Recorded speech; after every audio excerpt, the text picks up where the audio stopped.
The noise is coming from outside the building, and that is exactly why Los Angeles cannot act calm right now. When players around the NFL put a young Charger in the top 100, that is not some cute little shout-out. That is pressure landing right on the front office's desk. And today, that is where this whole conversation is going. Respect earned, a veteran weapon circling Herbert, McDaniel trying to unlock new layers of his quarterback, and Slater staring at a year that could weigh heavily on the future of this line. Hit the like button and subscribe because today is not for soft reads. Today is about accountability. It starts with Tuli Tuipulotu, because this news is bigger than a nice ranking you post on social media. He checked in at number 86 on the NFL Top 100 of 2026, a list voted on by the players themselves. That means this is not the media trying to create a story, not the fan base pumping up its own guy, not some cheap off-season buzz. These are opponents, peers, people who actually feel that impact on the field, saying Tuli already belongs in that conversation. So the question hits hard. If the league is already noticed, why would Los Angeles wait until the price gets even more violent? Tuli went from a third-round pick in 2023 to a piece that changes the entire temperature of the defense.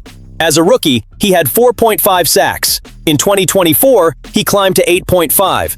In 2025, he broke through. 13 sacks, a Pro Bowl selection, 6th in the NFL in sacks, and tied for 4th in tackles for loss with 20. That is not quiet growth. That is a player kicking the door down toward elite status before the new contract even shows up. And this is where the situation gets dangerous for the front office. Tuli is entering the 4th and final year of his rookie deal. He is eligible for an extension. The deal has not happened yet, and every week his name keeps gaining national respect. The bill gets heavier. The NFL does not hand out discounts for young, productive, physical, ascending edge rushers.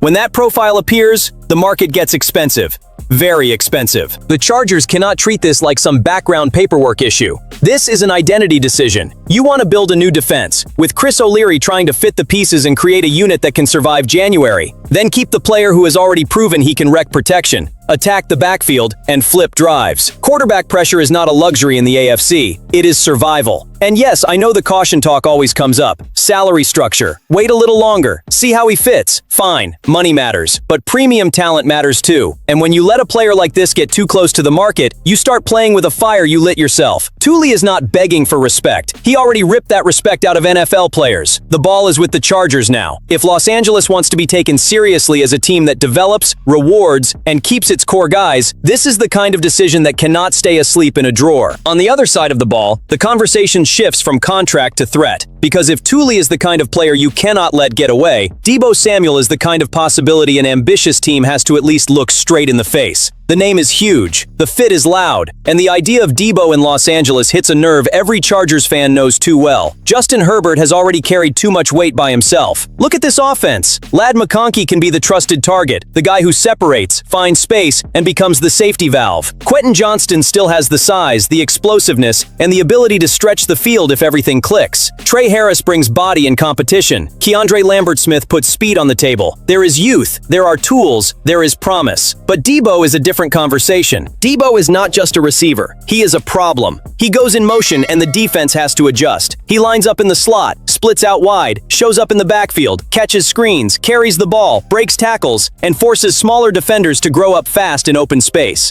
That kind of piece does not simply add depth. He changes the math before the snap. And with Mike McDaniel running the offense, that possibility gets even more provocative. McDaniel lives on space, angles, motion, hesitation. He wants the defense thinking half a second late. Deebo, when healthy and used the right way, is exactly the kind of player who turns that half second into chaos. You do not have to build every drive around him. Sometimes 6 or 7 perfectly timed touches are enough to make a defense start playing scared. For Herbert, that would change the entire texture of the offense. Not every play has to be a difficult throw into a tight window. Not every gain has to come from a perfect 25-yard strike. A serious offense gives its quarterback some easy answers. Take 5, turn it into 12. Catch a short pass, turn it into an explosion. Punish a defense underneath until it loses patience. Of course, Los Angeles has to evaluate the other side with a clear head. Deebo is a veteran. He has taken physical wear, and the cost has to fit the rest of the roster. The Chargers cannot see a famous name and turn their brain off. That would be desperate team behavior. But aggression is not desperation. Aggression is knowing when an opportunity can push the offense to another level. Picture Herbert reading the defense, McConkey working inside, Johnston threatening vertically, Njoku pulling attention through the middle, and Deebo becoming the wild piece nobody can fit into one clean label.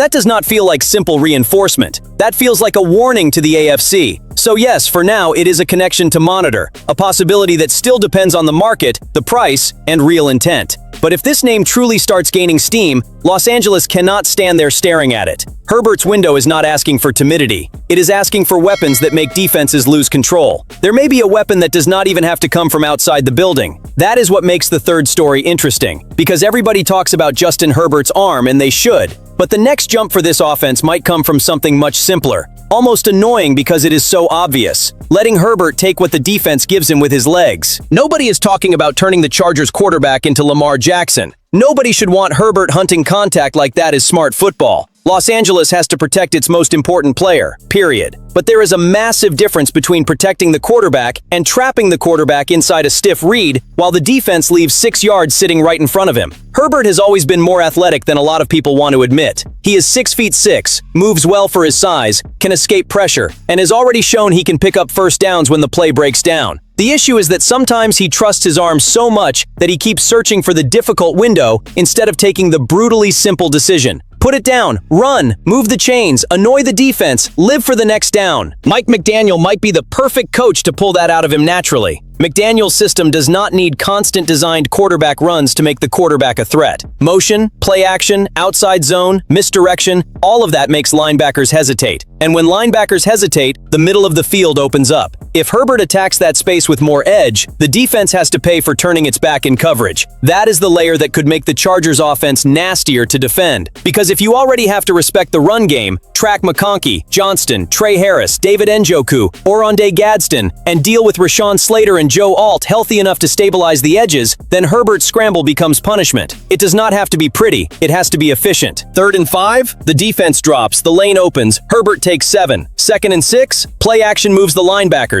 Nobody closes the middle. Herbert slides after the gain. That wears on a defense. That frustrates people. That changes the next defensive call. The aggressive part here is mental. Herbert does not have to prove he has the strongest arm in the stadium on every snap. Sometimes the most mature punch is accepting the profit. McDaniel has been working on footwork, timing, and rhythm, and if that helps Herbert make cleaner decisions, even better. The offense gets faster, the quarterback takes fewer useless hits, and the defense loses the comfort of sinking deep without paying underneath. That detail will not show up like a blockbuster signing, but it can decide games. One right scramble in the 3rd quarter keeps a drive alive. One first down with the legs prevents a punt. One frozen defender opens the next throw. That is how a good offense becomes an irritating offense. And the Chargers need to be irritating, unpredictable, unpleasant. Herbert does not need to run a lot. He needs to run when it kills the defense. When the conversation gets to Rashawn Slater, the tone has to shift again. This is not rumor, not ranking, not a new schematic wrinkle. This is the foundation of the offense staring at 2026 with a hard question. Does the left tackle being paid like an elite piece come back as an elite piece? Slater has the resume. Nobody gets to play with that. He came out of Northwestern, landed with the Chargers as the 13th overall pick in 2021, and right away showed Los Angeles something it had been searching for way too long. Real protection on the quarterback's blind side. Pro Bowl, 2nd team All-Pro, immediate impact. For a franchise that watched Philip Rivers spend years without that kind of steady security, that was not a detail. That was relief. But his career has also become a cruel sequence of interruptions. In 2022, he tore his biceps and missed almost the entire season. He came back in 2023, had some rust, but still played above average. In 2024, he answered loudly. Pro Bowl, a 91.1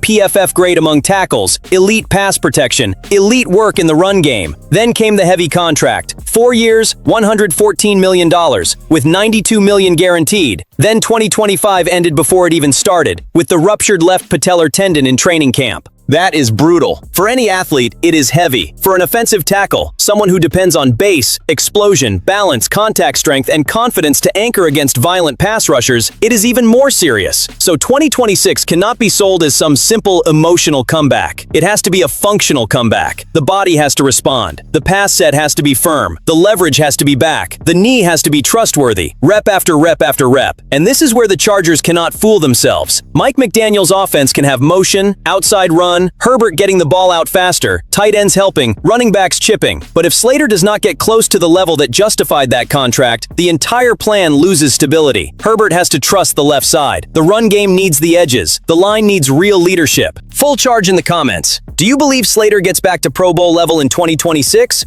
Or does that injury leave a shadow the Chargers have to respect? I want to feel where the fan base is on this because this point is massive. If Slater answers, Los Angeles gets a pillar. If he does not, the whole offense will be forced to compensate for a problem too expensive to ignore. In the end, the same demand keeps coming back. The Chargers cannot keep acting like a team waiting for permission to be dangerous. Tuli showed the league already sees the talent. Deebo, if that possibility grows, would be the kind of swing that changes how defenses feel. Herbert using his legs can turn dead drives into punishment, and Slater has to prove the foundation is back in one piece. That is the difference between a promising roster and a team that hurts the AFC. If you want to follow that pressure every day, subscribe to the channel, hit the like button, and stay here with us. Bolt up!